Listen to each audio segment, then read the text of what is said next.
everyone. ഇന്ന് നമ്മൾ സംസാരിക്കാൻ പോകുന്നത് ജാവാസ്ക്രിപ്റ്റിനെ കുറിച്ചാണ്. വെബ് ഡെവലപ്മെന്റിന് ഉപയോഗിക്കുന്ന one of the most important languages ആണ് ജാവാസ്ക്രിപ്റ്റ്.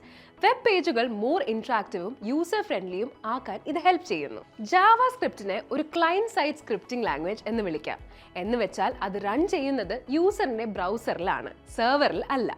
ബ്രെൻഡൻ ഏക്ക് എന്ന പ്രോഗ്രാമർ നെറ്റ്സ്കേപ്പ് കമ്മ്യൂണിക്കേഷൻസ് കോർപ്പറേഷൻ എന്ന കമ്പനിയിൽ വർക്ക് ചെയ്തിരുന്ന സമയത്താണ് ഇത് ഡെവലപ്പ് ചെയ്തത്. ജാവാസ്ക്രിപ്റ്റ് ഒരു ഇന്റർപ്രറ്റഡ് ലാംഗ്വേജ് ആയാണ് വർക്ക് ചെയ്യുന്നത്. അതിനാൽ ബ്രൗസർ ലൈൻ ബൈ ലൈനായി കോഡ് എക്സിക്യൂട്ട് ചെയ്യുന്നു. ഈ ലാംഗ്വേജ് എഴുതാൻ പ്രത്യേക സോഫ്റ്റ്വെയർ ഒന്നും ആവശ്യമില്ല. നോട്ട് പാഡ്, ജീനി IDI തുടങ്ങിയ ഏതൊരു ടെക്സ്റ്റ് എഡിറ്റേഴ്സും ഉപയോഗിക്കാം. ഓൾമോസ്റ്റ് എല്ലാ വെബ് ബ്രൗസേഴ്സിലും ജാവാസ്ക്രിപ്റ്റ് സപ്പോർട്ട് ചെയ്യും. അതിനാൽ തന്നെ അത് വളരെ പോപ്പുലറുമാണ്. നേരിട്ടൊരു HTML ഫയലിന് ഉള്ളിലോ അല്ലെങ്കിൽ സെപ്പറേറ്റ് ജാവാസ്ക്രിപ്റ്റ് ഫയലായി സേവ് ചെയ്ത് HTML പേജുമായി ലിങ്ക് ചെയ്തോ ജാവാസ്ക്രിപ്റ്റ് എഴുതാൻ സാധിക്കും. സെപ്പറേറ്റ് ഫയലായി റൈറ്റ് ചെയ്യുമ്പോൾ ജാവാസ്ക്രിപ്റ്റ് ഫയലാണെന്ന് മനസ്സിലാക്കാനായി .js എന്നൊരു എക്സ്റ്റൻഷൻ ആണ് ഉപയോഗിക്കുന്നത്. ഫോംസിൽ യൂസർ നൽകിയ വിവരങ്ങൾ ശരിയാണോ എന്ന് പരിശോധിക്കാൻ ജാവാസ്ക്രിപ്റ്റ് യൂസ് ചെയ്യുന്നു.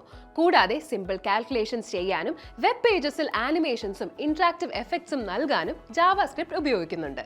ഇതിലൂടെ വെബ്സൈറ്റ് കൂടുതൽ ഡൈനാമിക് ആയി മാറുന്നു. ചുരുക്കത്തിൽ ജാവാസ്ക്രിപ്റ്റ് വെബ്സൈറ്റിനെ ഇന്ററാക്റ്റീവും റെസ്പോൺസീവും യൂസർ ഫ്രണ്ട്ലിയുമാക്കി മാറ്റുന്നു.